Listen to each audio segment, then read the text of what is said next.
वह जानता है कि प्रेम के साथ साथ विवेक, सीमाएं और आवश्यकता पड़ने पर कठोर निर्णय भी उतने ही जरूरी हैं, क्योंकि जो हर बार नरम रहता है वह टूटता है और जो हर बार झुकता है वो कुचल दिया जाता है। ये मत समझो कि बुरा बनने का अर्थ अन्याय करना है, धोखा देना है या किसी का हक छीनना।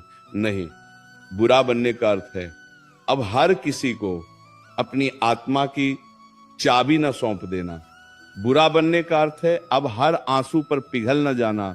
बुरा बनने का अर्थ है अब हर आवाज को अपनी जिम्मेदारी न समझ लेना, क्योंकि दुनिया में सबसे ज्यादा शोषण उन्हीं का होता है जिनका दिल साफ होता है और जिनकी नीयत सच्ची होती है।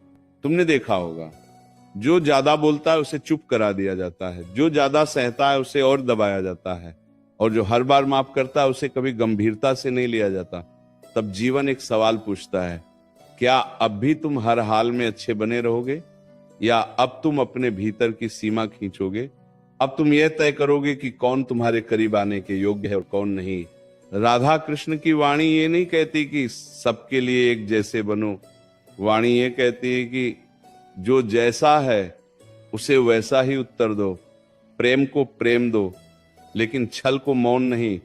विवेक दो, अन्याय के सामने मुस्कान नहीं, स्थिरता रखो।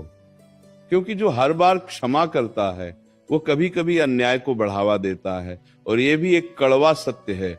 यही वह क्षण होता है जब इंसान को बुरा कहलाने का साहस जुटाना पड़ता है, जब तुम्हें पता हो कि अगर तुम आज चुप रहे तो कल तुम्हारी आत्मा तुमसे सवाल करेगी, जब तुम्हें महसूस हो कि अगर तुम आज सख्त नहीं बने तो जीवन तुम्हें नरमी के नाम पर कुचल देगा। तब बुरा बनना पाप नहीं होता, तब बुरा बनना आत्मरक्षा होता है। दुनिया तुम्हें तब तक ही अच्छा कहेगी जब तक तुम उसके काम आ रहे हो। जिस दिन तुमने मना करना सीख लिया उसी दिन तुम स्वार्थी कहलाने लगोगे। जिस दिन तुमने अपने समय, अपनी ऊर्जा और अपने आत्मसम्मान की कीमत तय कर ली, उसी दिन लोग कहेंगे कि तुम बदल गए हो। हाँ, बदल गए हो, क्योंकि अब तुम टूटने के लिए नहीं, जीने के लिए बने हो। याद रखना, जो व्यक्ति हर किसी को खुश करने निकलता है वो अंत में खुद से ही हार जाता है, और जो व्यक्ति खुद के लिए खड़ा होना सीख लेता है वही धीरे धीरे सफल कहलाता है। भले ही दुनिया की नजरों में वह थोड़ा सख्त, थोड़ा बुरा और थोड़ा अलग क्यों ना दिखे।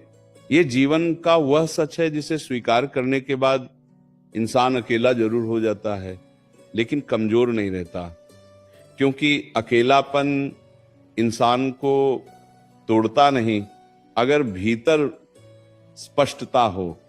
अकेलापन तो केवल शोर से दूर ले जाकर आत्मा की आवाज सुनाता है।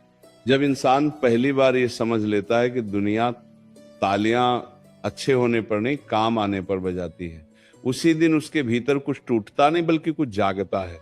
वह जागरण उसे सिखाता है कि हर रिश्ते में